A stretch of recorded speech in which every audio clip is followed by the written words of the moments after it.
Bienvenue sur Can Inside 2025. Aujourd'hui, nous n'allons pas simplement parler de football, nous allons ouvrir le grand livre d'histoire du continent pour y lire l'un de ses chapitres les plus glorieux, les plus tumultueux et les plus passionnants. Nous plongeons dans la saga des lions indomptables du Cameroun à travers la Coupe d'Afrique des Nations. 5 étoiles brodées sur le maillot, 5 sacres continentaux conquis dans la sueur, le sang et parfois le miracle.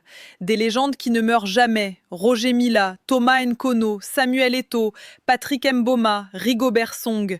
Des moments qui ont figé le temps et fait vibrer l'Afrique entière. Mais le Cameroun, ce n'est pas seulement la gloire. C'est aussi des périodes de doute abyssales, des crises internes dignes de séries télévisées, des entraîneurs limogés en plein vol et des défaites qui font mal. C'est l'histoire d'une nation qui ne sait pas faire les choses à moitié. Quand le Cameroun gagne, il écrase. Quand il tombe, il fait trembler la terre. Comment cette équipe est-elle devenue le continent dans le continent? Quelles sont les racines de ce mental d'acier qu'on appelle le Mlé? Et surtout, comment expliquer qu'à l'aube de la CAN 2025, ce géant se retrouve plongé dans une incertitude totale, avec 2 capitaines à la barre du navire? De la désillusion de 72 au miracle de 2017, en passant par l'âge d'or des années 2000, nous allons tout décortiquer. CAN par CAN, match par match, légende par légende. Installez-vous confortablement, prenez une boisson, coupez les distractions. L'histoire des lions indomptables commence maintenant. Chapitre 1. La genèse d'un géant et le traumatisme fondateur. 1970-1982.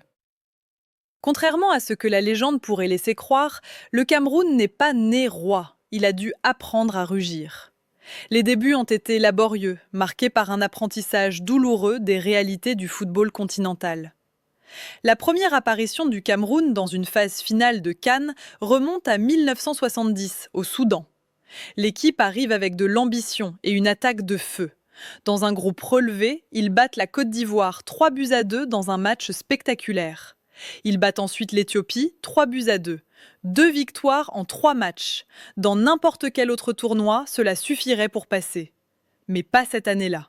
À cause d'une défaite contre le pays hôte, le Soudan, et d'un règlement cruel basé sur la différence de but, le Cameroun est éliminé dès le premier tour malgré ses 4 points. Ils terminent 3e de leur poule derrière la Côte d'Ivoire et le Soudan qui avaient le même nombre de points mais une meilleure différence de but. C'est la première leçon. En Afrique, gagner ne suffit pas toujours. Il faut savoir calculer et défendre. 2 ans plus tard, en 1972, le Cameroun accueille l'Afrique. La CAN se joue à domicile, à Yaoundé et Douala. L'attente